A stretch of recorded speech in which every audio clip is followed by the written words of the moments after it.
कि इसमें ऐसा होगा, तो आज भी बताऊंगा। नेव बायस के भैया बहुत सारे वेरिएंट है, लेकिन किस वेरिएंट को कहां किस डेटा पे यूज करना है ये आपको पता होना चाहिए, वो भी बताता हूं मैं, हर बार बताता हूं, आज भी बताने वाला हूं। तो इससे होता क्या है कि यू कैन काइंड ऑफ पता चल सकता है कि यार अच्छा इस तरीके से चीजें होनी चाहिए।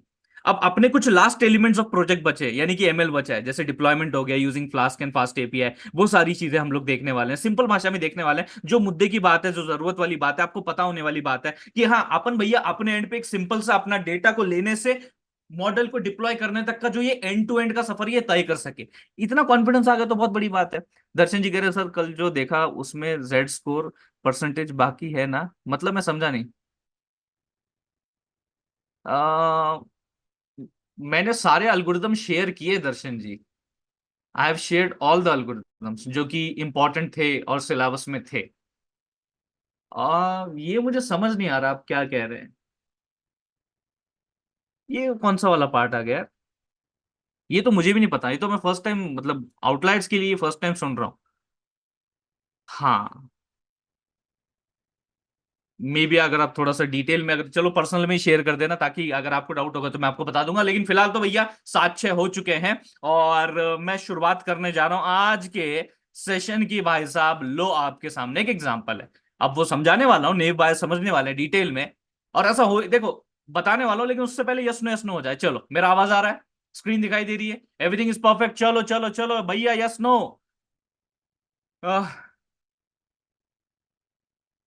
कोई नहीं अक्षय जी, मैं बताने वाला हूँ, डोंट वरी डोंट वरी। मैं बताने वाला हूँ, डोंट वरी।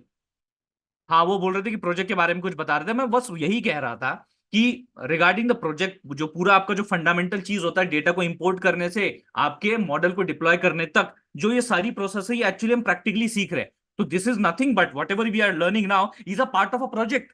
अब आपको अपने प्रॉब्लम स्टेटमेंट अपने डेटा के हिसाब से ये सब चीजें लगानी आनी चाहिए। That's what the experimentation I need from your side, बराबर है? तो ये चीज होती है। बस ये ऐसी बेसिक मुद्दे बात कर रहा था, बाकी डिटेल में तो चर्चा होने वाली जब आएंगे चीजें, ठीक है? अलग अलग मॉड्यूल पे अपन जो है काम करने वाले हैं आज ही। यहां मुझे डेटा दिखाई दे रहा है, नेव बायस एल्गोरिदम लगाना है। क्या सिचुएशन है, क्या सिनारियो है, चलो देखते हैं। जॉब वाला फंडा मेरे पास एक है, और यहाँ बिजनेस वाला फंडा एक है। मैंने क्या किया, मेरे मोहल्ले में भैया कुछ लौंडे लपाड़ी हैं, मैंने 10 लौंडे लपाड़ियों को बुलाया। मैं बोला भैया तुम जॉब करते हो या तुम्हारा बिजनेस है? तो इन्होंने भैया, इस जॉब और बिजनेस की दो वैल्यूज हो सकती, जॉब और बिजनेस की दो वैल्यूज हो सकती है, एक तो यस या फिर नो। भैया बिजनेस करते हो या जॉब करते हो? तो बिजनेस। नो करते हो या यस करते हो, बराबर, यही दो पॉसिबल वैल्यू आपकी जॉब या बिजनेस की हो सकती। अब जैसे ही मैंने ये पूछा, तो इन्हीं कॉम्बिनेशन के बेसिस पे ऑब्वियसली मुझे जो रिजल्टेंट दिखा, सी मतलब कार किनके पास है, बाइक, बी मतलब बाइक किनके पास है। तो यही 10 लोगों से जब मैंने पूछा कि अच्छा तुम जॉब करते हो, अच्छा बिजनेस नहीं करते, अच्छा तुम्हारे पास कार है, तो इसी इंफॉर्मेशन को मैंने इसमें से प्लॉट कर दिया। यानी मैं क्लासिफाई करने की कोशिश कर रहा हूं based upon these features, based upon this feature, कि अगर कोई जॉब नहीं करता, बिजनेस करता है, तो उसके पास कार होगा या बाइक होगा? कोई एक सिर्फ बिजनेस करता है, जॉब नहीं करता, तो क्या उसके पास कार होगा या बाइक होगा? अगर वो जॉब और बिजनेस दोनों करता है, तो उसके पास कार होगा या बाइक होगा? प्रॉब्लम स्टेटमेंट समझ पा रहे हैं? This is what our intention is. तो ये मैंने प्लॉट कर दिया जी, 10 पॉइंट्स मैंने प्लॉट कर दिए। बट माई क्वेश्चन इज कि मैंने अभी अभी मेरे मोहल्ले में नया लौंडा आया है, उसको पूछा भैया मुझे एक बात बता, तेरे जे और बी की वैल्यूज क्या है? मतलब यस नो में जो तेरी वैल्यूज है वो बता दे, तू जॉब करता है, बिजनेस करता है, क्या करता है? और उसके बेसिस पे अभी मुझे प्रिडिक्ट करना है कि क्या वो बाइक क्लास को बिलोंग करेगा या कार क्लास को बिलोंग करेगा। इसका प्रॉपर एक मैथमेटिकल सॉल्यूशन आपके सामने मैं प्रपोज करने वाला हूं, जो कि बैकएंड ऑफ बेसिक इंट्यूशन नेव बायस में काम करता है। देखो जी, फॉर्मूला आपका बेस थ्योरम ये कहता है, क्या कहता है जी? नॉर्मल प्रोबेबिलिटी वाला फंडा तो आपको पता ही होगा, है ना? नॉर्मल प्रोबेबिलिटी वाला फंडा। अब उसी में अपन क्या करते हैं, probability of A given B वाला फंडा देखते हैं। यानी क्या, सिंपल भाषा में बताता हूं, ठीक है? पहले सिंपल भाषा में बताता हूं, फिर एग्जांपल के साथ भी बताता हूं, ताकि पूरी तरह क्लियर हो। प्रोबेबिलिटी ऑफ, इसे रीड कैसे करते हैं, probability of A given B. A given B मतलब A is a event, B is a event. हमें प्रोबेबिलिटी ऑफ ए फाइंड करनी है जब यह हमें दिया हुआ है कि बी ऑलरेडी अकर हो चुका है।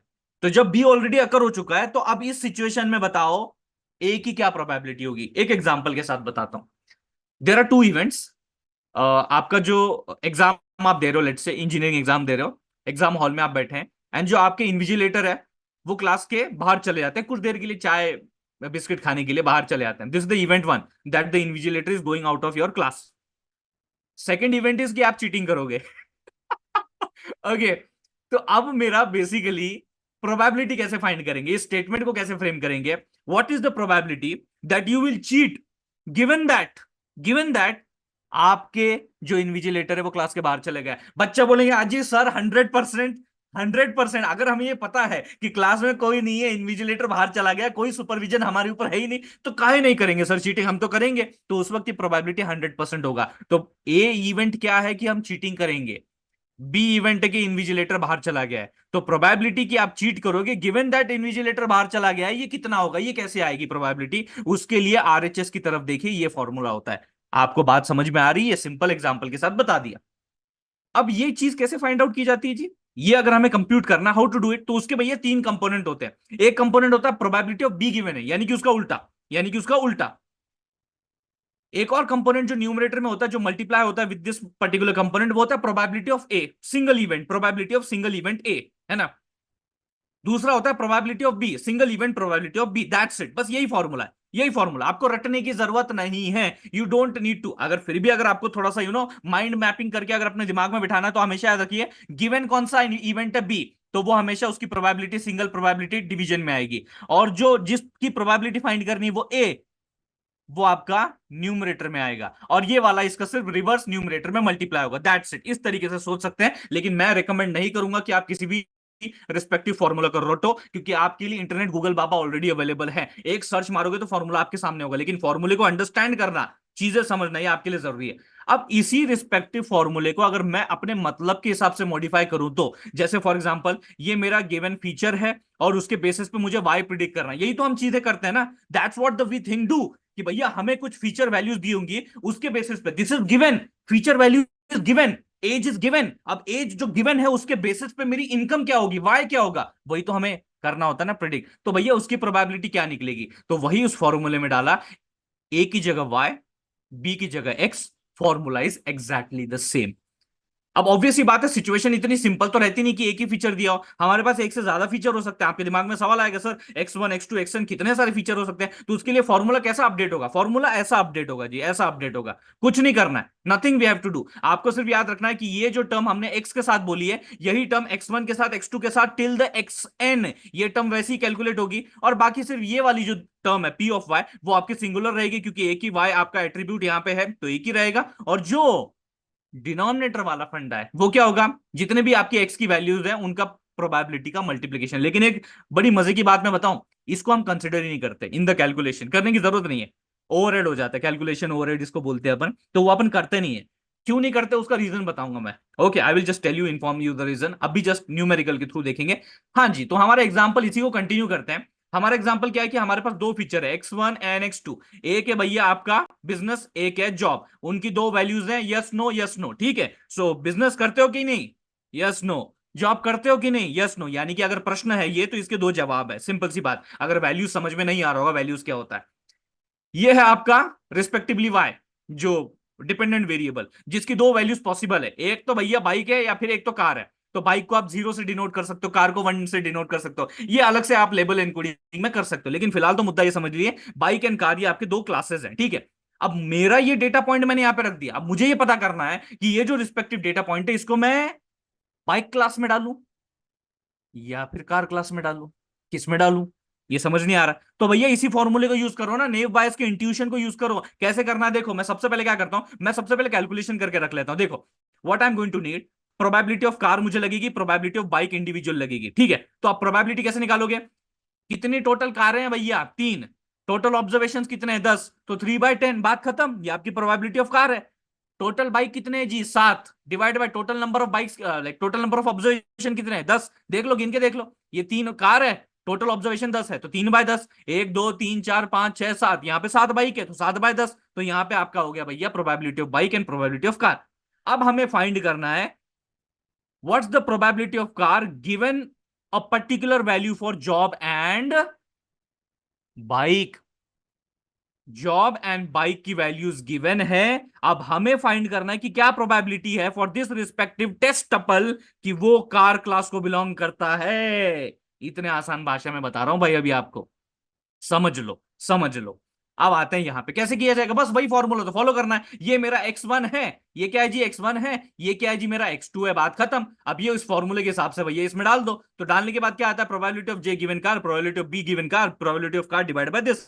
अब ये कैलकुलेशन नहीं करना है अपने को, मैं बताने वाला हूं, रीजन बताने वाला हूं, इसकी जरूरत नहीं है कैलकुलेशन करने की अपने को, कदापि बिल्कुल भी जरूरत नहीं है। अब यहां पे सिर्फ मैं अजम्पशन फिगर ले रहा हूं कि probability of J given car, ये लेट्स से अजम्पशन है इतना 1/3, कैसे वो भी मैं बता देता हूं। लेट्स कंसिडर हमारे पास जो तीन कारें हैं, हमारे पास जो तीन कारें हैं ना, तीन ही कार है ना, 10 में से तीन ही कार है, उसमें से एक कार उसकी है जो कि जॉब करता है बिजनेस नहीं करता, जो कि जॉब करता है बिजनेस नहीं करता, तो इसीलिए उसकी भैया प्रोबेबिलिटी क्या हो गई 1/3, बराबर है। मतलब तीन कार, उसमें से सिर्फ एक जॉब करने वाला है तो 1/3। यहां पे भैया तीन कार हैं, उसमें से दो लोग बिजनेस करते हैं तो ये 2/3, सिंपल। अजम्पशन फिगर ले लीजिए या इस तरीके से सोचिए, ठीक है। मुद्दा आपको समझ में आना चाहिए कि एंड रिजल्ट में हम कैसे भैया चीजें समझ रहे हैं। प्रोबेबिलिटी ऑफ कार, ये तो ऊपर ही मैंने कैलकुलेट किया था 3/10, तो फाइनली अगर मैं सारा मामला समेटता हूं तो मेरी प्रोबेबिलिटी निकल के आ जाती है 0.0666 समथिंग लाइक दैट, ठीक है। अब सिमिलर केस ऑब्वियसली दूसरे कैटेगरी के साथ भी करना चाहिए, क्योंकि हमें नहीं पता ना कि ये जो टेस्ट टपल है जो कि अपनी जॉब और बिजनेस की वैल्यू होल्ड कर रहा है, जो कि हम यहाँ पे गिवन पे इस गिवन वाले पार्ट पे मेंशन कर रहे हैं, वो बाइक को बिलोंग करेगा या फिर कार को बिलोंग करेगा, we don't know that thing ना।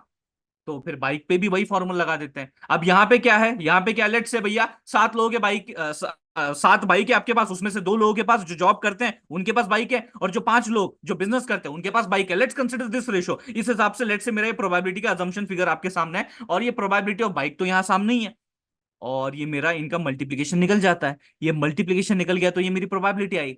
अब सिर्फ ऑब्जर्व करके बताना, कार की प्रोबेबिलिटी ज्यादा है या बाइक की प्रोबेबिलिटी ज्यादा है, कम ऑन बताइए चैट सेक्शन में। कार की प्रोबेबिलिटी ज्यादा है या बाइक की प्रोबेबिलिटी ज्यादा है, किसकी?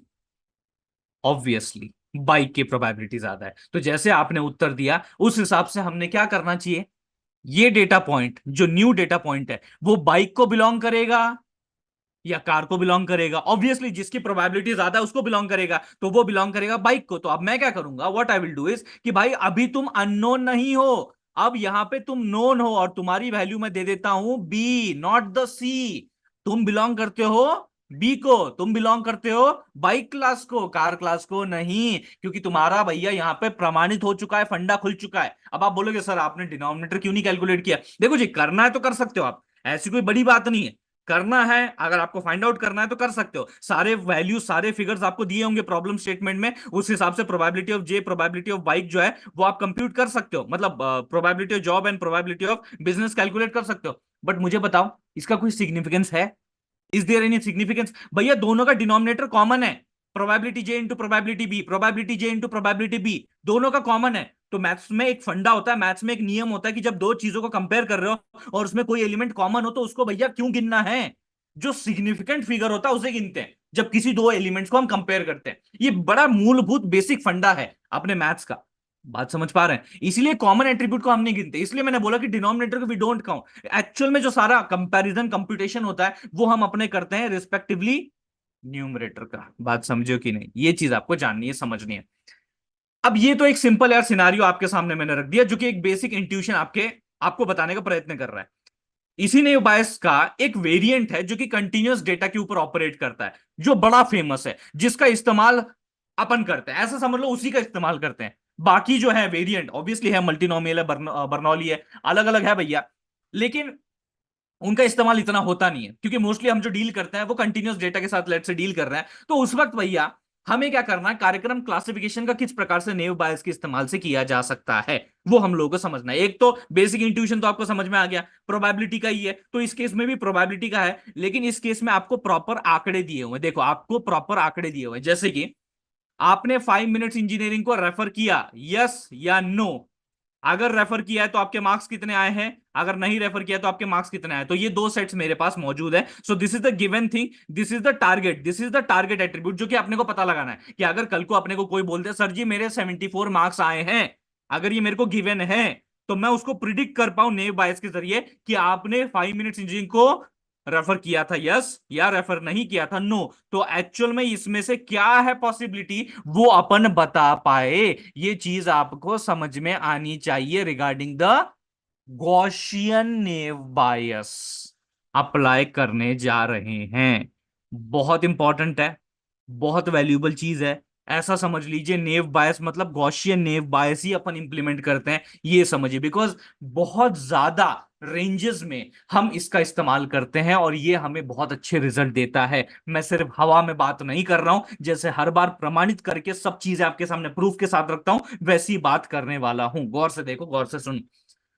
तो ऑब्वियस ही बात है, ये फॉर्मूला है। अब ये फॉर्मूला देख के अच्छे अच्छे कोई ऐसी तैसी हो जाती है, डर जाते हैं, सर ये क्या है, सर मैथ्स में मैं मैथ्स में वीक हूं सर, नहीं नहीं नहीं नहीं नहीं सर, नहीं भाई इसको मैं ड्रॉप कर रहा हूं। अरे रुको भाई, रुको, थोड़ा ठंड पाओ।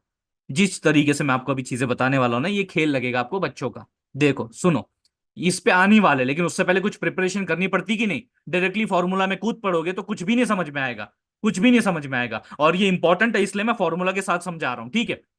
देखो, वाई वाले के साथ मेरा मीन क्या है, मतलब वाई वाई जो लेबल है उसके साथ जो मेरा ये डेटा जुड़ा हुआ है, ये पूरा एंटायर जो डेटा जुड़ा हुआ है उसका मीन क्या है, तो मीन निकाला 79.1 आया। जो नो के साथ डेटा जुड़ा हुआ है उसका मीन क्या है, तो उसका मीन निकाला 86.2 आया। अब यही y और n का डेटा के लिए मैंने स्टैंडर्ड डिविएशन भी निकाला। अब ये मुझसे मत पूछना सर फॉर्मूला क्या है, ये स्टैंडर्ड डिविएशन क्या होता है सर, ये मत पूछना, ये मैं पहले बहुत डिटेल में चर्चा बार बार लगातार कर चुके हैं अपन अलग अलग माध्यम से। तो y का जो डेटा है उसके लिए 10.2 आया, और नो का जो डेटा है उसके लिए भैया 9.7 मेरा स्टैंडर्ड डिविएशन आ गया। अब करना क्या है, तो जैसे मैंने बोला था कि 74 सर जी एक वैल्यू है। 74 सर जी क्या है, मेरी एक वैल्यू है, मेरे मार्क्स आए। अब आप मुझे बताओ नेव बायस जी, गॉसियन नेव बायस जी, मुझे आप एक बात बताइए कि मैंने 5 मिनट्स इंजीनियरिंग को रेफर किया था एग्जाम से पहले या नहीं किया था, मैं किस क्लास में बिलोंग करता हूं। तो चलो फिर फॉर्मूला देखते हैं। तो हमें उस प्रोबेबिलिटी ऑफ एक्स फाइंड करना है, जो ये एक्स हमें दिया हुआ उसकी प्रोबेबिलिटी फाइंड करनी है कि वो किस तरफ जा रहा है। तो बेसिकली इन जनरल फॉर्मूला आपका ऐसा 1/2, मतलब अंडर रूट ऑफ 2 पाई, ये सिग्मा स्क्वायर है, मतलब ये स्टैंडर्ड डिवीजन का स्क्वायर है, e raise to x minus mu square divide by 2 sigma square, ठीक है। अब फिलहाल तो इसके ऊपर इतना ध्यान मत दो, रटना तो बिल्कुल मत, एक क्लिक मारोगे इंटरनेट पे अवेलेबल मिलेगा, कैसे इंप्लाय होता है, किस तरीके से कंक्लूजन निकलता है, ये समझने वाली बात है, जरा देख लो। पहले वाले फॉर्मूला में भी वही बताया था, अभी भी वही बता रहा हूं, कांस्टेंट टू में मेरे स्टेटमेंट के साथ। अब यहां पे हमें क्या करना है, प्रोबेबिलिटी फाइंड करनी है कि आपके मार्क्स आए 74। क्या प्रोबेबिलिटी कि आप बिलोंग करते हो 5 मिनट्स इंजीनियरिंग वाई कैटेगरी को, यानी कि आपने रेफर किया, yes you have referred 5 minutes engineering, और आपके मार्क्स आए, आपके मार्क्स आए, this is the marks that you have gained. तो क्या प्रोबेबिलिटी उसकी निकलती है, देखो जी मैंने कुछ नहीं किया। इसी इक्वेशन में जो मेरा रिस्पेक्टिवली सिग्मा सिग्मा यानी कि मेरा क्या आ जाता है, what is sigma, standard deviation. अगर मैं इसका स्क्वायर करता हूं तो इसके ऊपर से स्क्वायर रूट हट जाएगा और सिर्फ रूट ऑफ 2 पाई के ऊपर रहेगा, देखो सिर्फ रूट ऑफ 2 पाई के ऊपर रहेगा, और सिग्मा स्क्वायर और स्क्वायर रूट कैंसिल करेंगे, अरे सिंपल सी बात है ना। अगर यहाँ स्क्वायर है और स्क्वायर रूट का मतलब क्या होता है 1/2, तो यहाँ पे 2 2 कैंसिल हो जाएगा ना जी, 2 2 तो कैंसिल हो जाएगा, सिर्फ बचेगा सिग्मा। तो अगर सिर्फ सिग्मा बचा है तो what is the sigma value for Y, what is the sigma value for Y, 10.2। तो मैंने 10.2 यहां लिख लिया। ई रेस टू एक्स की वैल्यू तो हमें पता है 74, मुझे पता है वो दी हुई है 74 है। म्यू वैल्यू फॉर वाई, यहां म्यू है ना, ये म्यू, तो म्यू वैल्यू फॉर वाई क्या है 79.1, तो मैंने वो रख दिया। दोनों का डिफरेंस निकाल के स्क्वायर निकाला, डिवाइड बाय सिग्मा की वैल्यू क्या है 10.2 फॉर द वाई, तो वो निकाला उसका स्क्वायर, और मेरी वैल्यू आ जाती है प्रोबेबिलिटी समवेयर अराउंड 0.034, ठीक है। अब वही चीज मैं नो के साथ भी करता हूं, जैसे ऊपर मैंने देखा था वही चीज मैं नो के साथ करता हूं। यहां पे हमारे पास कॉन्क्रीट डेटा है, प्रॉपर डेटा है, उसके बेसिस पे हम क्लासीफाई कर रहे हैं। तो मार्क्स तो वही है 74, बताओ भैया नो क्लास को बिलोंग करेगा, क्या प्रोबेबिलिटी है, तो वही सिंपल है। यहां पे सिर्फ क्या आएगा, वही लॉजिक, सिग्मा का स्क्वायर हट जाएगा, मतलब स्क्वायर रूट भी हट जाएगा, that is 2 to get cancel, सिर्फ सिग्मा बचता है। तो यहां पे 9.7 क्यों लिया, क्योंकि ये वो रिस्पेक्टिव स्टैंडर्ड डिविएशन है जो कि नो के डेटा के साथ एसोसिएटेड। आप देख लो स्टैंडर्ड डिविएशन ऑफ नो कितना है 9.7, इसीलिए 9.7 यहां पे लिया। 10.2 यहां पे क्यों लिया, क्योंकि वो वाई के साथ एसोसिएटेड है, सिंपल सी बात है। देखो इधर क्लास को देखो, गिवन वाला फंडा देखो, उसके बेसिस पे हमें यहाँ पे वैल्यू सिग्मा और म्यू के लेने हैं। तो सिग्मा की वैल्यू 9.7 ली, यहां म्यू की वैल्यू क्या है 86.2। Mu of no is basically no class का जो डेटा है 86.2, तो वो मैंने 86.2 रखा। बाकी 9.7 तो यही का है भैया, सिग्मा आपका नो क्लास का। कैलकुलेशन किया तो निकल के आता है 0.018। अब किसकी प्रोबेबिलिटी ज्यादा है, इसकी प्रोबेबिलिटी ज्यादा है। अगर इसकी प्रोबेबिलिटी ज्यादा है इसका मतलब ये किसे बिलोंग करता है, ये जो आपने 74 मार्क्स की भैया मुझे बता रहे हो कि इतने स्टूडेंट के मार्क्स आए, तो मेरा नेव बायस बोलता है कि भैया उसने 5 मिनट्स के वीडियोस देखे हैं 5 मिनट्स इंजीनियरिंग के, तब जाके उसके इतने मार्क्स, उसके इतने मार्क्स आए, देखे उसने। ये हुआ गॉसियन नेव बायस का क्लासिफिकेशन जो आपको समझना है। अब उसके जो बाकी दो वेरिएंट है वो आपको यहां प्रैक्टिकली समझाऊंगा। जो महत्वपूर्ण चीज थी वो तो मैंने आपके सामने डिलीवर कर दी। अब एक कमाल की बात बताओ, यही डेटा ले लूं, यही सेम डेटा ले लूं, गॉसियन नेव बायस को इंप्लीमेंट करने के लिए एग्जैक्टली दिस सेम डेटा ले लेते हैं। चलो देखो, 1 2 3, ये गो। देखो, ये देखो आपके सामने पूरा डेटा आ चुका है। और यहाँ पे 1100 क्या इंडिकेट कर रहा है? 1 इंडिकेट्स यस, 0 इंडिकेट्स नो। और ये एग्जैक्टली आपका वही डेटा है जो कि दो एरेज में मैंने लिया है, जहां पे यहाँ पे आपके रिस्पेक्टिवली 10 यस नो है, और ये आपका एक्चुअल डेटा है जो मार्क्स डेटा है। अब ऑब्वियस ही बात है, एक्स को आपको रीशेप करना पड़ेगा। मैं सिर्फ इतना बोलूंगा। इतना बोलूंगा, नहीं तो एरर आता है, आप भी जानते हैं। बिना उसके करके देख लीजिए, एरर नहीं आया तो बहुत बढ़िया है कि नहीं? वैसे होगा नहीं। तो एक बार करना, लेकिन जरूर करना। तो हाँ जी, तो मैंने इस डेटा को अपने रीशेप करके एक्स में यहाँ पे फिट करने के लिए दे दिया गॉसियन नेव बायस। देखो, एसके लर्न से नेव बायस में बहुत सारे मॉड्यूल आगे अपन देखने वाले हैं। उसमें से गॉसियन एनबी, गॉसियन नेव बायस को मैंने यहाँ इंपोर्ट किया, उसका ऑब्जेक्ट क्रिएट किया, और फिर उसका मैंने उस क्लास का ऑब्जेक्ट क्रिएट करने के बाद उसको ट्रेन करने के लिए ये मेरा रीशेप्ड एक्स की जो वैल्यूज है वो मैंने उसे प्रोवाइड की। और जो मेरा वाई वैल्यूज थी, यानी कि ये जो क्लासेस वाली वैल्यू, ऑब्वियसली लेबल तो देना पड़ेगा ना, तो वो लेबल उसे दे दिया, और मेरा वो ट्रेन हो चुका है। अब जैसे मैंने प्रिडिक्शन कैलकुलेशन किया था 74 के लिए, किया था कि नहीं? 74 के लिए कैलकुलेट किया था कि नहीं? किया था कि नहीं? प्रॉपर आपके सामने क्या बोला था वो? यस यस बोला था कि नहीं? यस की प्रोबेबिलिटी ज्यादा थी कि नहीं? यहां पे भी तो मॉडल वही बोल रहा है, यहां पे भी तो मॉडल वही बोल रहा है। यस, 5 मिनट्स इंजीनियरिंग को रेफर किया था। 1 का मतलब यस, 0 का मतलब नो। अगला एक और वैल्यू दिया उसको मैंने, 99। आप तो भाई 5 मिनट्स इंजीनियरिंग को रेफर किया होगा, लेकिन बोलता है नहीं, 5 मिनट्स इंजीनियरिंग को रेफर नहीं किया। कुछ तो झोल झपाटा है मतलब यहाँ पे। कहने का मतलब ये है कि कहीं ना कहीं हमारा डेटा जो है बहुत कम है, वैल्यूज में बहुत कम है, या फिर सैंपल उसमें कम है, तो इस वजह से शायद थोड़ा सा जो है ये प्रॉब्लम हो जाता है। But you need to understand ऐसा कोई हमने प्रॉपर डिकोडेड पैटर्न उसमें नहीं दिया था। अगर आप देखेंगे जीरोस में भी, if you just see the zeros का डेटा, यानी कि लास्ट के 5 भी अगर आप सैंपल्स देखेंगे तो उसमें 90 95 91 85 ऐसे अपन ने दिए थे। तो उसने भैया वो भी स्कोर वहां पे 0 के लिए कंसिडर किया है, और जो 1 के लिए है वो अपन ने ज्यादा 90 के ऊपर दिए नहीं थे, सिर्फ एक ही वैल्यू दी थी 96 के ऊपर। तो शायद वो पैटर्न पकड़ के उसने इस तरीके से 99 के लिए 0 आंसर दिया। लेकिन आपको मैं एक्सरसाइज देता हूं कि यही सेम कैलकुलेशन जो मैंने 74 के लिए किया था, आप 99 के लिए करिए, और मुझे बताइए कि क्या ये रिस्पेक्टिव मॉडल सही कह रहा है on the basis of given data या नहीं। ये आपको भैया पता करना है। वैसे तो वो सही कह रहा है, लेकिन आपको ये पता करना है कैलकुलेशन करके। अब ये आइरिस डेटा, हाँ जी, इसी के ऊपर तो भैया अपना प्रोजेक्ट भी होगा, इसमें भी बहुत सारे मॉडिफिकेशन अपन करने वाले हैं। लेकिन फिलहाल तो ये समझ लीजिए कि अब इसके माध्यम से बहुत सारी आइडिया हमारी क्लियर होने वाली है। नहीं जी, वाई को नहीं करना पड़ता Darshan ji, you don't need to do that. Yes, assumption Ankit ji, these are assumptions. Yes, वो वैल्यूज अजम्पशंस थी। हाँ, moving on to the iris data set. देखो जी, ये लोड किया, मेरे एसके लर्न में डेटा सेट आइरिस मौजूद है, लोड किया, डेटा फ्रेम बना आपके सामने, टारगेट एट्रीब्यूट ऐड किया, टारगेट वैल्यू 0 1 2 3 कैटेगरी होते हैं। अब तक तो भैया आपको रट जाना चाहिए, ये चीज दिमाग में बैठ जाना चाहिए, ये सारा प्रोसीजर, ये 1 2 3 4 5 6 लाइन तो दिमाग में बैठ जानी चाहिए आपके। उसके बाद ये वाली भी बैठ जानी चाहिए कि एक्स में मैंने क्या लिया, टारगेट वेरिएबल ड्रॉप किया, बाकी सारा डेटा मेरा इंडिपेंडेंट वेरिएबल, टारगेट वेरिएबल का डेटा मेरा वाई, यानी कि डिपेंडेंट वेरिएबल, वो ले लिया, ट्रेन टेस्ट स्प्लिट किया, गॉसियन नेव बायस उसमें इंप्लीमेंट किया, प्रिडिक्शंस लिए, प्रिडिक्शन लेने के बाद उसका स्कोर देखो मेरा 96% आ रहा है, 97 ही पकड़ लो, है ना? अब देखो स्कोर कैसे निकाला, ये देखो गौर से देखना, प्रॉब्लम कहां हुआ है। ये चीज मैं पहले ही बता चुका हूं, अभी वापस एक बार बता रहा हूं, जिन्होंने नहीं देखा होगा गौर से देखो ये स्कोर कैसे निकल रहा है। देखो देखो, मेरे पास प्रिडिक्टेड वैल्यू है, मेरे पास एक्चुअल वैल्यू है, यानी ये मेरे आंसर शीट की वैल्यूज है, ये मेरी आंसर की वैल्यूज है, ठीक है।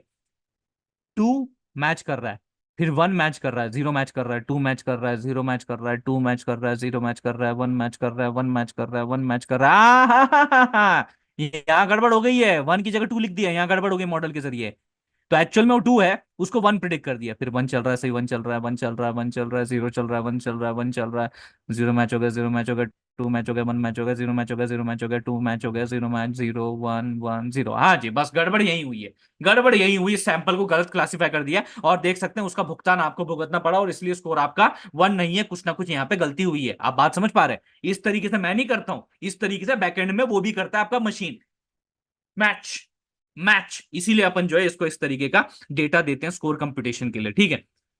मल्टीनोमियल लगा के देखें, मल्टीनोमियल, बर्नौली पे भी आएंगे, लेकिन पहले मल्टीनोमियल लगा के देख लेते हैं। मल्टीनोमियल नेव बायस में लगाता हूं, कुछ नहीं किया, उसी एड्रेस से मैंने मल्टीनोमियल नेव बायस क्लास को मंगाया, उसका ऑब्जेक्ट यानी क्लासिफायर 2 बनाया, उसको वही सेम डेटा फिट किया जो मैंने गॉसियन एनबी को किया था, और वो डेटा फिट करने के बाद वो बोलता है भैया स्कोर इज 56।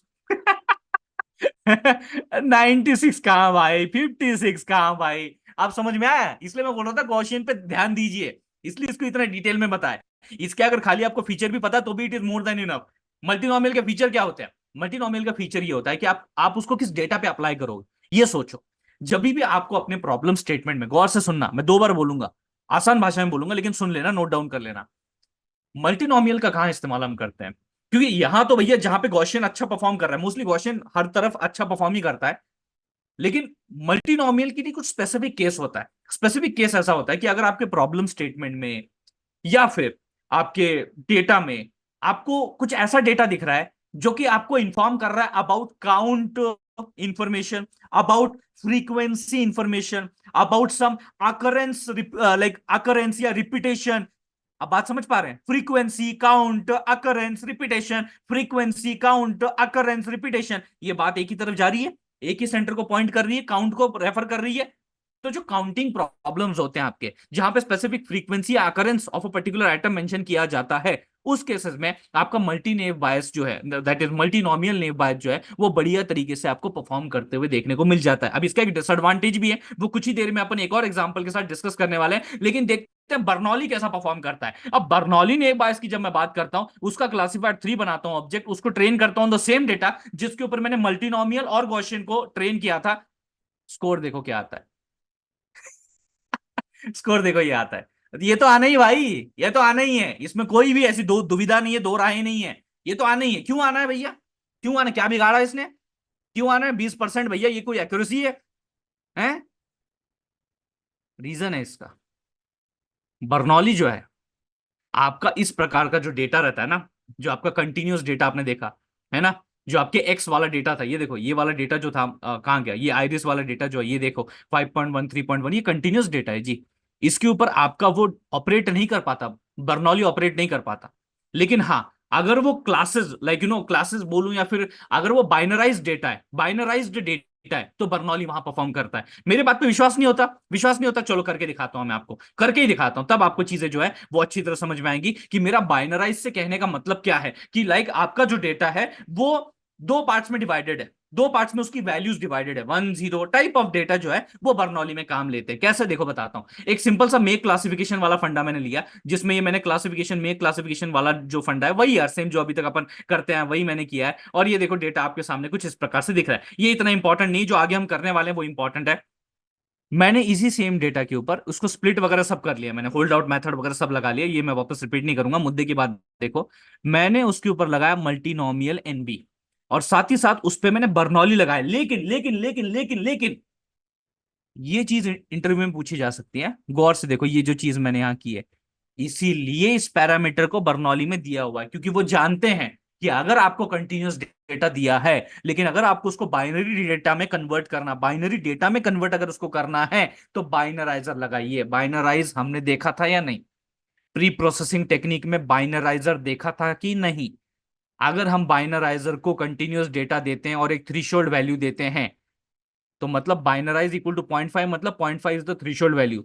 इस रिस्पेक्टिव डेटा में अगर आपकी 0.5 के, देखो नेगेटिव में भी पॉजिटिव में भी है, जो वैल्यूज आपकी 0.5 से नीचे होंगी वो 0 होंगी, जो वैल्यूज आपके 0.5 के ग्रेटर होंगी वो 1 होंगी। बात समझ में आ गई? डेटा बाइनराइज हो गया, डेटा बाइनराइज हो गया।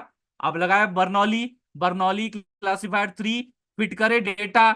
जैसे ही मैंने डेटा लगा दिया, अब जैसे मैं इसको ट्रेनिंग के लिए बोलता हूं, तो वो क्या करेगा? उसको बाइनराइज करेगा, डेटा को बाइनराइज करेगा। और देखो binarized version of your Bernoulli NB जो है वो ट्रेन हो चुका है अभी। ट्रेन हो गया तो चलो उसको डेटा दे देते हैं। अब डेटा देने के बाद टेस्टिंग डेटा के ऊपर 86 एक्यूरेसी आ रही है। कहां कहां आपकी उस कंटिन्यूअस डेटा के ऊपर 20% एक्यूरेसी आ रही थी, और कहां अब मैंने उस बर्नौली की 86 पे लाके रख दिया है। 86 पे लाके रख दिया है। यहां तो नंबर ऑफ सैंपल्स बहुत ज्यादा है, यहां तो नंबर ऑफ सैंपल 5000 है। यहां पे आपके अंदर 150 सैंपल होते हैं सिर्फ आइरिस डेटा सेट के ऊपर। 150, लाइक 150 के ऊपर इसकी 20% स्कोर आ रहा था। यहां मैं 5000 पे लेके आ गया हूं भैया सैंपल्स, और उसका स्कोर 86 तक पहुंचा दिया। ये कैसे पहुंचाया? ये कैसे पहुंचाया? By knowing the key attribute of your Bernoulli naive Bayes. By knowing the key attribute of your Bernoulli naive Bayes. ये चीजें आपको समझ में आनी चाहिए। इंप्लीमेंटेशन वाइज प्रूफ के साथ रख रहा हूं। हाँ, और अब मैं लेट्स से यहां पे तो ऑब्वियसली हम लोग कोई बाइनराइजर यूज नहीं करते मल्टीनोमियल में। मैंने उसको ट्रेनिंग एंड टेस्टिंग डेटा दे दिया, और जैसे ही डेटा दिया, एरर आया था क्या? एरर आया था? एरर कैसे आ गया यार? एरर तो नहीं आना चाहिए था। अबे यार, मानता हूं मैं बहुत बुरी एक्टिंग करता हूँ यार। आई नो दैट, अब मुझे पता था पहले से ही ऑब्वियसली, इसलिए तो ये पॉइंट लेके आया हूं मैं। Negative values in data passed to naive Bayes, मतलब ये बोल रहा है कि आपने जुर्म किया है, आपने क्राइम किया है। Multinomial naive bias data can not operate on negative values. विश्वास नहीं होता? ये देखो डेटा को देखो, नेगेटिव वैल्यूज दिख रही है, नेगेटिव वैल्यूज दिख रही है, दिख रही कि नहीं? यानी आपने नेगेटिव वैल्यूज मल्टीनोमियल को ट्रेन करने के लिए दे दिया, और मल्टीनोमियल नेव बायस आपका नेगेटिव वैल्यूज पे ऑपरेट नहीं करता। ये चीज बहुत ही महत्वपूर्ण है, ये आपको पता होनी चाहिए। ये मैं नहीं बोल रहा हूं, ये आपको एरर बोल रहा है, ये एरर बता रहा है कि आपने नेगेटिव वैल्यूज का डेटा पास किया मल्टीनोमियल नेव बायस को, तो ये ना करे। मुझे तो करना है, मुझे तो करना है, मुझे यही डेटा देना है, मल्टीनोमियल के थ्रू ट्रेन करना है। और मुझे उसकी एक्यूरेसी 50 से ज्यादा भी लानी है। जो पहले आइरिस डेटा सेट में 56 के आसपास थी, मुझे उससे ज्यादा चाहिए। यहां तो 50,000 सैंपल है, ज्यादा सैंपल है, कॉम्प्लेक्स है आई नो, लेकिन मुझे ज्यादा चाहिए। बताइए क्या प्री प्रोसेसिंग इसके ऊपर मैं लगा सकता हूं, बताइए। नेगेटिव वैल्यूज है, but I don't want negative values. Interview में ऐसे क्वेश्चन पूछे जा सकते हैं, I don't want negative values, तो फिर मैं क्या करूं? What should I do? शक्ति जी कह रहे हैं स्क्वायर करो। अच्छा ठीक है, वन बाय वन आते हैं सबके ऊपर। बताइए, शक्ति जी कह रहे हैं स्क्वायर कर दीजिए, यश जी कह रहे हैं नॉर्मलाइजेशन। क्यों नहीं करता सर नेगेटिव वैल्यूज पे? बिकॉज वो उसका नेचर है हिमांशु जी, वो उस एल्गोरिदम का नेचर है। कई बार क्या होता है, देखो मैं अगर आपको एक बात बताऊं, मोस्टली ना हम लोग का मशीन लर्निंग हो या डीप लर्निंग हो, डेटा साइंस में ऑल टुगेदर ना, what we try to do is negative values को थोड़ा अवॉइड करने का प्रयत्न करते हैं, क्योंकि आगे चल के वो कंप्यूटेशनली बहुत ज्यादा कंफ्यूजिंग एंड कॉम्प्लेक्स हो जाता है। कंप्यूटेशनली बहुत ज्यादा कॉम्प्लेक्स चीजें हो जाती है जब हम नेगेटिव वैल्यूज को अलाउ करते हैं या एंटरटेन करते हैं। अब ऑब्वियसली बात है, कुछ एल्गोरिदम्स होते हैं जो इनको हैंडल कर लेते हैं, लेकिन कुछ एल्गोरिदम्स है जो कि भैया साफ मना कर देते हैं, सीधा एरर दे देते हैं, जैसे कि मल्टीनोमियल एनबी। तो यही कथा है, यही कहानी है। आकिब जी कह रहे convert to absolute values, polynomial लगा दो, देन द पॉजिटिव हो जाएगा। यस, स्क्वायर्ड तो एक वैलिड तरीका है, कोई दिक्कत नहीं है। एक चीज यहां बताई थी, नॉर्मलाइजेशन। यस जी ने डायरेक्ट मैसेज करके मुझे बताया था नॉर्मलाइजेशन। मीन मैक्स स्केलर क्यों नहीं लगा सकते? Why not mean max scalar, जब अवेलेबल है प्री प्रोसेसिंग टेक्निक अपने पास। हम अगर अपने गिवन डेटा को, नेगेटिव नहीं चाहिए ना, यू डोंट वांट नेगेटिव, मैं 0 और 1 के बीच में लेके आ जाता हूं, प्रॉब्लम ही खत्म, टंटा ही खत्म। मैं डेटा का मीनिंग बिना चेंज किए, मैं कोई चेंज नहीं करूंगा। देखो एक बात अगर मैं आपको बताऊं, ये जो बाइनराइज वाला फंडा हम करते हैं, इसमें मीनिंग कई बार जो है थोड़ा सा आपको लाइक जो एक्चुअल में कनेक्शन होता है ना कंटिन्यूस डेटा का, वो थोड़ा सा ब्रेक हो जाता है, थोड़ा सा। अब बात समझिए ना यार, देखो एक कैसे एग्जांपल दूं मैं आपको। हाँ, एक एग्जांपल देता हूं, सुनो सुनो सुनो सुनो सुनो, बाकी सब काम छोड़ो, मेरा एग्जांपल सुनो। मेरे को आए 99 मार्क्स आउट ऑफ 100, सही बात है। मेरे दोस्त को आए 55 आउट ऑफ 100 मार्क्स। मैंने थ्रीशोल्ड लगाया 50 का, तो मुझे भी पास बोल रहा है, उसको भी पास बोल रहा है। 50 से तो ग्रेटर उसके भी मार्क्स है 55, मेरी भी मार्क्स है 99, तो दोनों को पास बोल रहा है, जो कि वैलिड है। मैं ये नहीं बोल रहा कि इनवैलिड है, वैलिड है।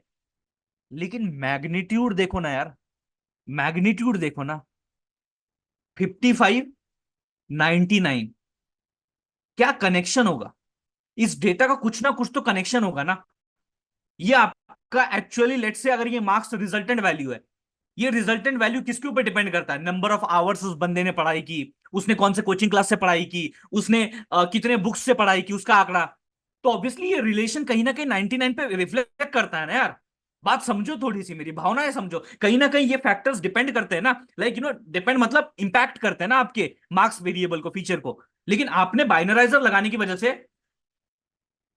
सब एक ही कैटेगरी में पास में आ गए, बराबर है, बात समझ पा रहे हैं? लेकिन ऐसा मीन मैक्स स्केलर के साथ तो नहीं है जी, ऐसा मीन मैक्स स्केलर के साथ तो नहीं है जी। अब मीन मैक्स स्केलर क्या करता है, आपके मीनिंग को इंटैक्ट रखते हुए सिर्फ उसकी जो रेंज है, लेट्स से हमें नेगेटिव वैल्यूज नहीं चाहिए, तो हम नेगेटिव रेंज में नहीं जाएंगे, हम 0 1 के बीच में रख देंगे। तो वही मीन मैक्स स्केलर में प्री प्रोसेसिंग में जो हम लोग लाइक फिट ट्रांसफॉर्म मेथड लगाते हैं, वो जो फॉर्मूला लगाते हैं, x minus max divide x minus mean divide by max minus mean, हाँ वही फॉर्मूला था। तो ये वाला जब फॉर्मूला हम लगाते हैं, तो हमें जीरो और वन के बीच में स्केल्ड वैल्यू मिलती है। स्केल्ड वैल्यू मिलने के बाद यही सेम डेटा जो मेरे को एक्स, ये वाला जो एक्स है, ये कहां से मिला था जी? ऊपर से। ये देखो ये वाला एक्स है, ये वाला कहाँ गया यार? हाँ, ये वाला एक्स है, देखो ये वाला एक्स जो मैंने क्लासिफिकेशन बनाया था, वही एक्स मैंने इसे ट्रांसफॉर्म के लिए दिया। उसी के ऊपर मैंने ट्रेंड टेस्ट स्प्लिट किया, मल्टीनोमियल को दिया, ट्रेनिंग एंड टेस्टिंग डेटा उसके ऊपर से जो मुझे यहाँ चार कंपोनेंट जनरेट हुए थे वो ट्रेनिंग के लिए दिया। टेस्टिंग डेटा पे 61% एक्यूरेसी आ रही है।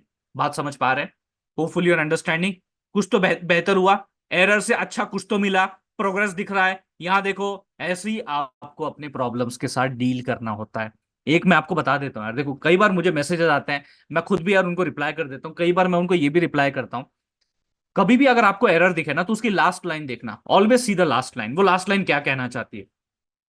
अगर आपको एरर समझ में नहीं आ रहा, सिंपली कॉपी दैट एरर। इस एरर को आप कॉपी करिए, इस एरर को कॉपी करिए और गूगल पे पेस्ट करिए। कुछ नहीं, आपको कोई कीवर्ड नहीं डालना, सिर्फ एरर को कॉपी करना है, गूगल पे डाल देना है।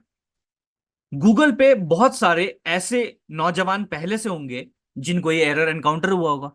कुछ ने उसको सॉल्व किया होगा, कुछ ने उसको पूछा होगा। सॉल्व किस तरीके से किया, वो टेक्निक लगा के देखो, वो टेक्निक अप्लाई करके देखो। ये आपका जनरल हैबिट में आ जाना चाहिए। अगर आप इस फील्ड में आगे बढ़ना चाहते हैं तो ये आपके जनरल हैबिट में आना चाहिए कि एरर तो आना ही है। एरर को कॉपी करके गूगल पे पेस्ट करके सॉल्यूशंस को तो देखना ही है, और उन सॉल्यूशंस को मैंने अपने डेटा के हिसाब से अप्लाई करके देखना ही है। इसीलिए तो हम लोग इसे डेटा साइंटिस्ट कहते हैं। जो डेटा के ऊपर एक्सपेरिमेंट करता है उसे डेटा साइंटिस्ट कहते हैं। ये मुद्दे की बात समझिए आप। Okay, so this thing is clear, बड़े अच्छी तरीके से आपके सामने रख दिया है। अब एक लास्ट पॉइंट क्लियर कर लेते हैं, के एन एन का, है ना। आज थोड़ा सा सेशन लंबा हो सकता है, बट डोंट वरी, हम लोग आज का फंडा ये के एन एन वाला जो है कंप्लीट करते हैं। बड़ा सिंपल है, क्योंकि लास्ट कुछ ही मिनट लगेंगे, क्योंकि ये डिस्कशन बहुत ही सिंपल होने वाला। देखो, के एन एन, के नियरेस्ट नेबर, यहाँ पे नियरेस्ट नेबर की बात की जा रही है। किसकी बात की जा रही है जी? नियरेस्ट नेबर की बात की जा रही है। ओके, गौर से समझिए। यहां पे मैं पेंसिल ले लेता हूं अपनी, है ना। हाँ जी, के इक्वल टू 5, यानी मैं क्या कर रहा हूं, दिलचस्पी दिखा रहा हूं, इनटू द नियरेस्ट 5 नेबर्स। ये मेरा डेटा रखा हुआ है, इसमें दो क्लासेस हैं, जीरो क्लास, क्रॉस क्लास। एक जीरो क्लास है और एक क्रॉस क्लास है। मैंने ये मेरा एनडीपी रख दिया यहां पे, कहीं तो प्लॉट कर दिया। ये एनडीपी मतलब क्या? New data point. ये न्यू डेटा पॉइंट जो मुझे पता नहीं है, जो मेरा टेस्ट टपल या टेस्ट डेटा, वो मैंने यहां पे रख दिया। अब मुझे पता करना है कि ये क्रॉस क्लास को बिलोंग करेगा या सर्कल क्लास को बिलोंग करेगा। ये कैसे पता लगा है? हाउ टू, लाइक ये पता लगाने का क्या तरीका है, ये कैसे संभव हो सकता है?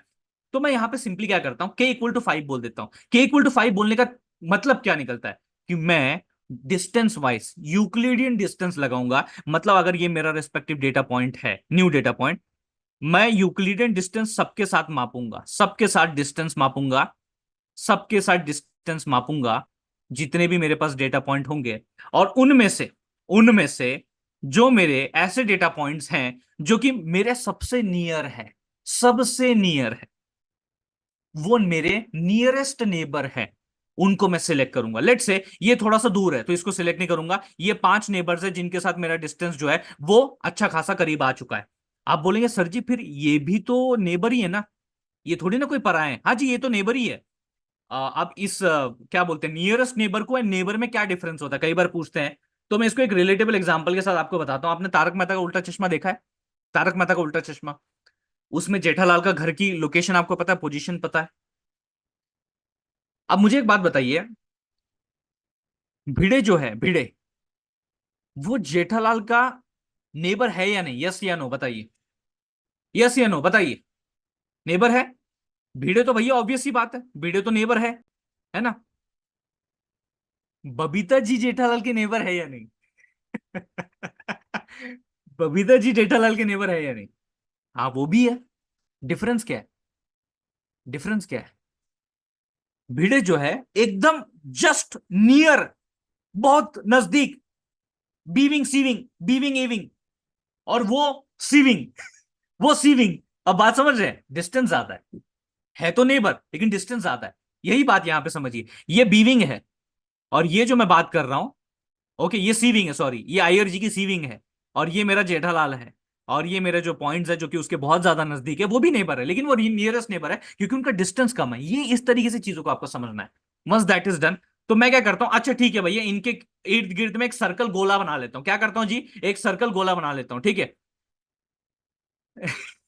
दर्शन जी कह रहे, मैं बोला अभी तक कोई ऐसा मैसेज क्यों नहीं कर रहा। देखा जाए तो जेठा जी के लिए बबीता जी नियरेस्ट नेबर है। कितनों को समझ में आया भाई ये चीज, कितनों को समझ में आया। चलो यार, हेल्दी वे में लेते हैं, अपन अच्छी तरह लेते हैं, सीरियल में भी वो हेल्दी वे में लेते हैं तो अच्छी बात है, ठीक है, कोई दिक्कत नहीं है। अच्छा, मेरा कहने का भी उद्देश्य था, मतलब ये था कि अपन ने क्या किया, ये जो मेरे 5 डेटा पॉइंट्स है उनके इर्द गिर्द मैंने क्या लगा लिया, जो नियरेस्ट है एक गोला सर्कल बना लेते हैं अपने कन्वीनियंस के लिए कि समझ में आए। तो ये वो नियरेस्ट नेबर है। अब इसमें मैं देखता हूं कि भैया मेरे पास 2 क्लासेस का डेटा मौजूद है इसके अंदर, 2 क्लासेस का डेटा, उसमें से 3 क्रॉस है, देखो 3 क्रॉस है और 2 सर्कल डेटा है। मेजोरिटी में कौन है? क्रॉस। तो बाय डिफॉल्ट हम ये कहेंगे कि ये new data belongs to the cross. New data belongs to the cross class, जिसकी भी मेजोरिटी होगी वो क्रॉस क्लास को बिलोंग करेगा। अब ये डिपेंड करता है काफी ज्यादा के की वैल्यू पे, काफी ज्यादा के की वैल्यू पे। इंटरव्यूअर आपको पूछ सकता है कि क्या मैं के की वैल्यू इक्वल टू 4 ले सकता हूं? आंसर बताइए, क्या मैं के की वैल्यू 4 ले सकता हूं? अगर ले सकता हूं तो हाँ क्यों, अगर नहीं ले सकता तो नहीं क्यों, बताइए। Why can't I take the K value equal to 4, या फिर why should I take the value as 4?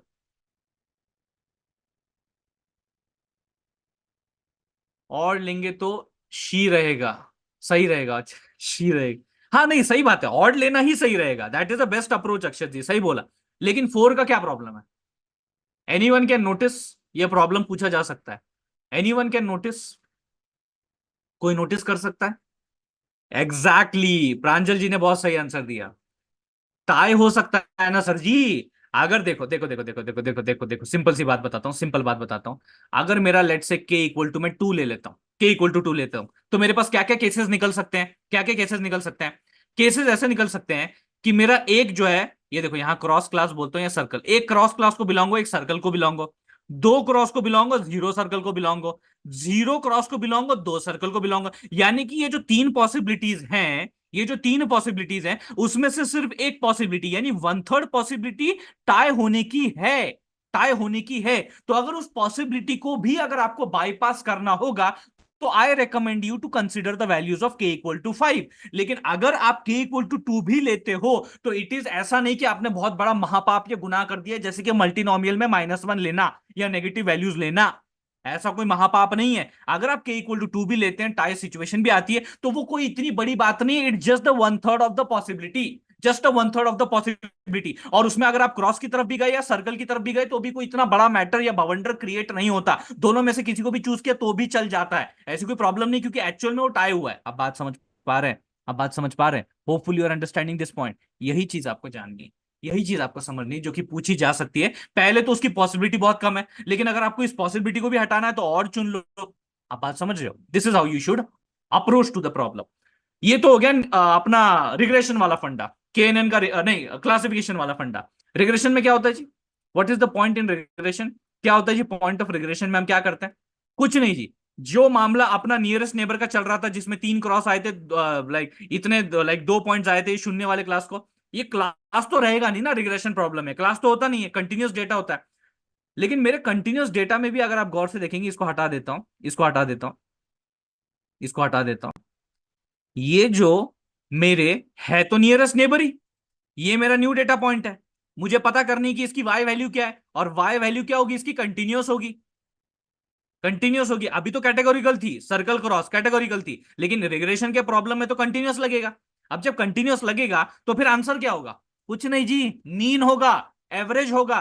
यानी हम क्या करेंगे, ये वाला डेटा पॉइंट, ये वाला डेटा पॉइंट, ये वाला डेटा पॉइंट, ये वाला डेटा पॉइंट, ये वाला डेटा पॉइंट, यानी जो नियरेस्ट 5 मैंने बोला है, तो जो मुझे 5 नियरेस्ट पॉइंट्स मिलेंगे, उनकी जो वाई वैल्यू होगी ना, उनकी जो वाई वैल्यू होगी, उनका मैं एवरेज निकालूंगा। यानी ये 5 वैल्यूज है, तो y1, y2, y3, y4, y5, यानी कि हर डेटा पॉइंट का मेरा y वैल्यू तो होगा, उन्हीं y डेटा पॉइंट्स का जो है मैं मीन निकालूंगा, यानी कि इसमें प्लस कर दूंगा, प्लस करूंगा, समझो यार, इन सबको मैं प्लस कर दूंगा, है कि नहीं?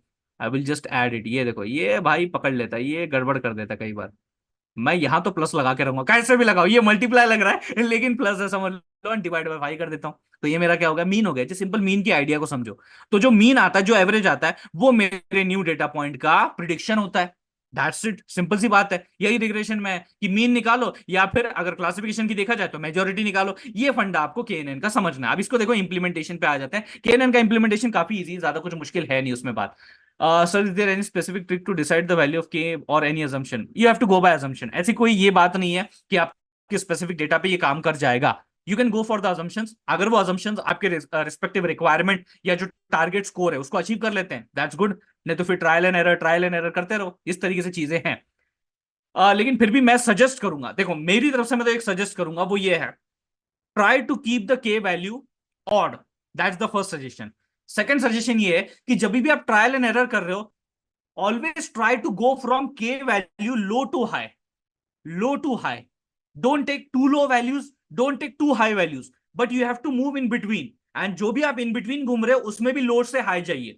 यानी कि के इक्वल टू 2 3 4 5 6 7 8 9 10। देखो क्या मिलता है बढ़िया वाला फंडा। ये चीज आपको समझनी है। पहले तो के नियरेस्ट नेबर का के नेबर्स क्लासिफायर हम लोग यूज कर लेते हैं, जो कि एनएन को यहां पे हमें इंप्लीमेंट करना है। 100 data point, so what should be the good value to take, मैं नहीं बता सकता अक्षत जी। इनिशियली, हाँ ठीक है, इनिशियली अगर आप बोल रहे हो तो मैं तो और कंसिडर करूंगा। लेट से के इक्वल टू 3। ज्यादा नहीं सोचना है उसमें, इतना नहीं सोचना है। के इक्वल टू 3, के इक्वल टू 5, के इक्वल टू 7, के इक्वल टू 9, के इक्वल टू 11, 13। और मैं ढूंढ रहा हूं। इस तरीके से चीजें आपको जानी बड़ी सिंपल है यार, इसमें इतना कोई कॉम्प्लेक्स नहीं है। हाँ जी, के एसक्यूएल नेबर से भैया मैं मंगाता हूँ अपने के नियरेस्ट नेबर्स को यहाँ पे। एंड ये वाला चीज हो गया। मैं यहाँ पे सिंपली मेक ब्लॉब्स का डेटा सेट ले लेता हूँ। ओके, और ये डेटा सेट देखो आपके सामने कुछ इस तरीके से दिखाई दे रहा होगा। और मैंने एक पॉइंट यहाँ लिया है, देखो एक पॉइंट यहाँ बना लिया मैंने। This is one point. ये मेरा न्यू डेटा पॉइंट है -5,0। ये तो आपके दो क्लस्टर्स हैं, ये दो ब्लॉब्स तो हैं, लेकिन ये रेड कलर का लाइन देखो जिसको मैंने कलर रेड दिया है। अगर आप देखेंगे, if you just see the colour, ये मेरा न्यू डेटा पॉइंट है। अब मुझे ये पता करना है कि ये बेसिकली किसे बिलोंग करेगा। क्या वो इसको बिलोंग करेगा या इसको बिलोंग करेगा, मतलब इस क्लास को बिलोंग करेगा, पर्पल को या येलो को बिलोंग करेगा। तो भैया ज्यादा ही तो इसमें सोचना क्या है, इसमें सीधा सीधा भैया उसको स्प्लिट करो। फिर भैया के नियरेस्ट नेबर पे नेबर इक्वल टू 5 का डेटा लगाओ, उसको फिट करो। वही फंडा है, सेम है, यही क्लासिफायर लगाया, उसमें number of neighbours parameter 5 mention किया, ट्रेन किया, उसका स्कोर निकाला, 99% स्कोर आ रहा है जी। 99% स्कोर आ रहा है। और जो 99% स्कोर आ रहा है, अब मैंने उसे टेस्ट डेटा दिया। कौन सा डेटा? वही जो मैंने यहां प्लॉट किया था, -5,0, -5,0 दिया था।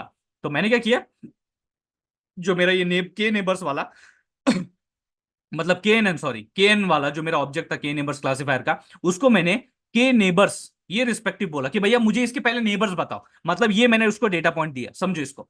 नेबर्स एक फंक्शन है, it's not a direct predict function. ये डायरेक्ट प्रिडिक्ट फंक्शन नहीं है, ऑल्दो इसके ऊपर प्रिडिक्ट भी लगाया जा सकता है। अगर आप सीधा सीधा प्रिडिक्ट लगाओगे तो वो आपका सीधा सीधा आंसर दे देगा। लेकिन अगर मुझे उसके नेबर्स के बारे में जानना है, इंक्वायरी करनी है कि इसके नेबर्स कौन कौन हो सकते हैं, तो मैं के नेबर्स की बात करता हूं।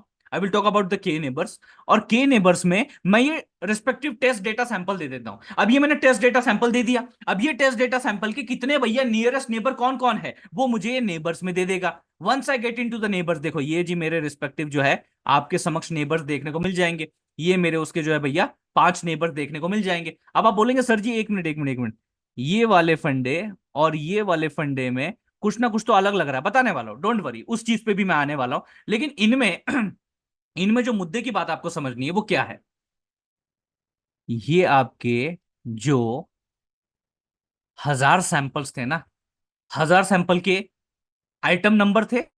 आपके डेटा सेट के अंदर इंडेक्स नंबर होते हैं। ये उन डेटा सैंपल्स के इंडेक्स नंबर्स हैं। ये उन डेटा सैंपल्स के इंडेक्स नंबर्स हैं। और ये उनका डिस्टेंस है। This is the distance. ये उन पांचों डेटा सैंपल्स का डिस्टेंस है with respect to this respective point. मतलब इस पॉइंट से इन पांचों का कितना डिस्टेंस है वो आपको यहां पता लग रहा है। लेकिन I am just only interested into neighbours. Let say मुझे डिस्टेंस नहीं चाहिए, मैं सिर्फ नेबर्स में इंटरेस्टेड हूं।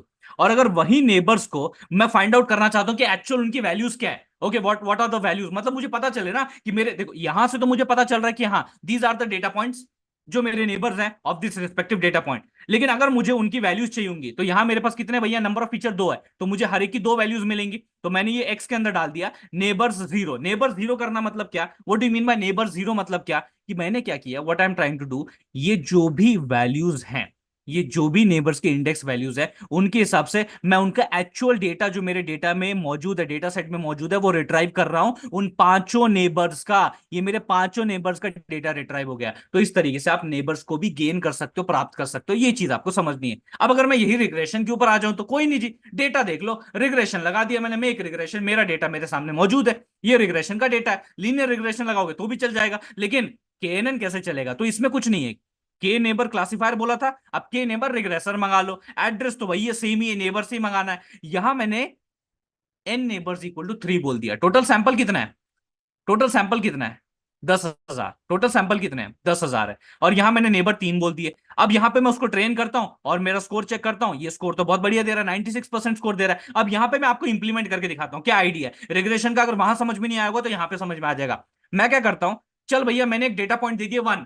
अब मुझे उसके लिए बताओ कि मेरा रिस्पेक्टिव इस डेटा पॉइंट के लिए इसके नजदीक में कौन कौन है। इसके नजदीक में ये जो डेटा पॉइंट 1 है, डेटा पॉइंट 1 मैंने एक वैल्यू दे दिया है, डेटा पॉइंट 1 है, तो इसके आसपास में, इसके नजदीक में भैया कौन कौन है? कौन कौन है जो लाए करता है? इसका नेबर कौन कौन है? क्योंकि देखो यार, फीचर तो एक ही है ना, नंबर ऑफ फीचर तो एक ही रखा है, इसीलिए मैंने एक ही फीचर की वैल्यू प्रोवाइड की, दैट इज 1। मैंने 1 यूजर इनपुट दे दिया। अब उससे बोल रहा हूं कि भैया कौन कौन से नेबर है। ऊपर देखा था ना, ऊपर हमने नेबर नेबर निकाले थे। ये पहले वाला अंडरस्कोर इसलिए रखा हुआ है क्योंकि हमें डिस्टेंसेस में इतना इंटरेस्ट नहीं है, हमें नेबर कौन कौन है वो पता करना है। तो इसने बोल दिया भैया, इसने बोल दिया, देख लो भैया, जो ये नेबर्स है वो तो मैं आपको दे दूंगा, और ये आप वाई से चेकआउट कर सकते कि वो नेबर कौन, क्योंकि नेबर की वाई वैल्यू हमें चाहिए। मैंने क्या बोला था? y1 plus y2 plus y3 plus y3 plus y4 plus y5 divide by 5, mean निकालना है किसका? y की वैल्यू का। तो मुझे y वैल्यू चाहिए, उन सभी डेटा पॉइंट्स का y वैल्यू चाहिए। तो मेरे पास 3 नेबर है, ये 3 नेबर का y वैल्यू देखो मेरे पास आ गया, एक, ये दो, और ये 3 मेरे पास आ गया।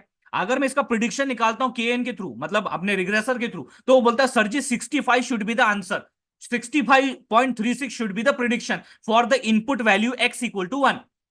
मैं कैसे मानूं? मैं कैसे मानूं? मैं जो मुझे ये नेबर मिले हैं, मैंने बोला था इसका एवरेज निकालूंगा तो मुझे रिजल्ट मिलेगा। तो मैं देखो इसका एवरेज निकाला, मैंने पहले तीनों को ऐड किया, डिवाइड बाय 3 किया, यानी कि इनका एवरेज निकाला, और इनका एवरेज निकालने के बाद देखो 65.36 आंसर मिल रहा है मुझे, एग्जैक्टली द सेम। यानी जो मैंने बोला था वही उसने बैकएंड में इंप्लीमेंट किया। नेबर्स लिए, y की वैल्यूज एडिशन न्यूमरेटर में, डिवाइड बाय 3, या फिर जो भी n नंबर ऑफ नेबर्स जितने भी होंगे आपके, डिवाइड किया, आपको मीन मिला, और वही आपका प्रेडिक्शन में रिजल्ट दिख रहा है, और वही सेम चीज मैं आपको दिखा रहा हूं। That's how you should understand the implementation of these points. बस आज के लिए भैया इतना ही फंडा था, थोड़ा एक्सटेंड हो गया, लेकिन जरूरी था यार ये चीज आपको ना बताना समझाना, बिकॉज बड़ा सिंपल सा मुद्दा था। I will just stop sharing the screen. चलो जी मचाइए हल्ला, yes no yes no yes no yes no yes no का, चलिए चलिए चलिए। आ, यस, नहीं नहीं नहीं, सारों का नहीं लेते, नियरेस्ट नेबर का लेते हैं हिमांशु जी, मैंने पहले ही बोला। हमने तीनों का ही लिया, हमने सबका नहीं लिया, 10,000 सैंपल का नहीं लिया, सिर्फ जो 3 नियरेस्ट था उन्हीं का लिया। चलो yes no yes no yes no का हल्ला मचाइए यार, थोड़ा सा एक्साइटमेंट दिखाइए यार, चैट सेक्शन में यस नो हो जाइए थोड़ा सा। अभी तो खाना भी खाना है, अभी तो खाना भी खाना है, एकदम मस्त, मजा आ गया, अरे वाह, बढ़िया जी, बढ़िया बढ़िया बढ़िया। जो अच्छा लगता है यार, समाधान होता है मन को यार, कि जो इतनी एनर्जी लगा रहे हैं, इतने एफर्ट लगा रहे हैं, कहीं ना कहीं आपको अच्छा लग रहा है, पसंद आ रहा है, समझ में आ रहा है ना, इंटरेस्ट आपका जाग रहा है, ऐसी चीजें होनी चाहिए यार, है कि नहीं? चलो फिर फंडा यहीं तक था आज का। अपन कल मिलते हैं, सैटरडे का सेशन है। क्या बोला ये सर जी, अच्छा, यस यस यस यस दर्शन जी, यस यस, करने वाले महिमा जी, आने वाले हैं, हाइपर पैरामीटर ट्यूनिंग का फंडा आने वाला है। चलो जी, रोशन जी ने बहुत बड़ा यस बोल दिया है। शिवम जी, आप मुझे डायरेक्ट मैसेज कीजिए, मैं आपको थोड़ा सा अच्छी तरह रिप्लाई दे पाऊंगा, यू नो आपके साथ कुछ रिसोर्सेज शेयर कर दूंगा। Although it's not the part of this respective, like वो ए लाइक अपना आर्टिफिशियल में आ जाता है, डेटा माइनिंग में आ जाता है, तो उस वक्त मैं आपको मैं एक रिसोर्स शेयर करके आंसर दे दूंगा, ठीक है? अह, क्या बोले आकिब जी, एरर और के वैल्यू ट्रेन, नहीं नहीं वो कर सकते हैं Aqib ji, you can do it. उसे बोलते हैं SSR method, sum of squared error method, sum of squared error method, जो हम के मींस में के की ऑप्टिमल वैल्यू फाइंड करने के लिए भी, और के एन एन में के की ऑप्टिमल वैल्यू फाइंड करने के लिए भी कर सकते हैं। बट वो बहुत लेंदी प्रोसेस है, आपको हर एक ऑप्शन ट्राई आउट करना पड़ेगा, हर एक ऑप्शन ट्राई आउट करने के बाद उसका रिजल्ट देखना पड़ेगा, उस रिजल्ट को प्लॉट करना पड़ेगा एरर के साथ, और फिर देखोगे आप एल्बो, एल्बो बोलते हैं ना, एल्बो, एल्बो पॉइंट, उसे चुनोगे, उसे एल्बो रूल बोलते हैं। मैं इसलिए वो आपके साथ शेयर नहीं किया बिकॉज यार वो बहुत ही हेक्टिक चीज है, वो और कोई मतलब इतना आप करते भी नहीं है, मैनुअली करने जाओगे तो भैया सर पकड़ के बैठ जाओगे। इसलिए दैट्स व्हाट, बाकी तो बताया मैंने दिया ही है। आ, दर्शन जी देखिए, प्रयत्न तो आपको करना है जी। मेरा काम तो ये है कि आपको मैं फंडामेंटली स्ट्रांग कर सकूं। थोड़ा सा आगे बढ़ के आपको प्रयत्न करना पड़ेगा, है ना। बिल्कुल बिल्कुल बिल्कुल हिमांशु जी, ये सही बात है। सही है। और वही एक महत्वपूर्ण मुद्दा है नेव बायस का। मैं बता दूं, जैसे मैंने आपको बताया, कुछ केसेस बताया कि कहां कौन सा यूज होना चाहिए, कहां कौन सा यूज नहीं होना चाहिए। That's what you have to need, like keep in mind. बाकी तो नेव बायस बोलते ही गॉसियन नेव बायस सबसे पहले दिमाग में आता है, ठीक है। ओके चलो भैया। अरे भाई लोग निकल भी रहे हैं। ओके। ओके। ओके। हाँ डिफरेंट है। हाँ जी हाँ जी हाँ जी। हाँ जी। Yes yes yes.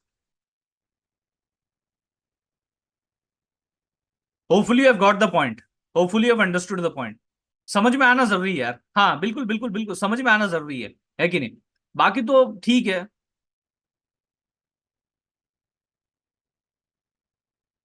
हाँ तो मल्टीनोमियल के बारे में बताया ना मैंने आपको, I told you about the multinomial. कहाँ यूज करना चाहिए, क्या सिनारियो रहना, क्या सिचुएशन रहना चाहिए।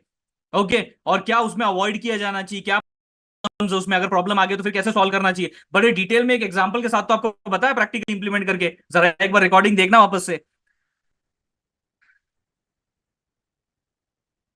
आ, तब 100 प्लस था, अब ओनली क्या बोले, क्लास शुरू हुआ तब 100 प्लस था, अब ओनली 30%। मतलब मैं समझा नहीं दर्शन जी क्या कह रहे हैं।